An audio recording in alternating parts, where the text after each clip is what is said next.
Diyos ko, ang dali. Gwage.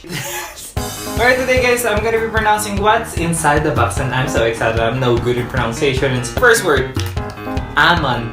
I love almond. Almond. Cuisine. We all know that. Pwedeng cuisine, depende. Diyos ko, ang dali. Gwage. This is some, when you have a sugat, you use gwage. I know this, epitome. Good example of. So, I am the epitome of a good student.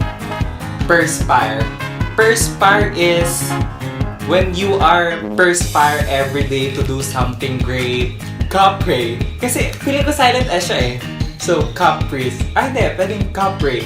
Yung nagpapakita sa puno, it's capre. Credible.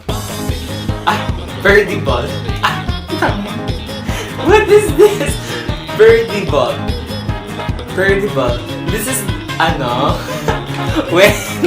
when something is so malawag, you will use verdible. So, thank you for watching. I hope you have fun. Bye! Diyos ko, ang dali. Gwage.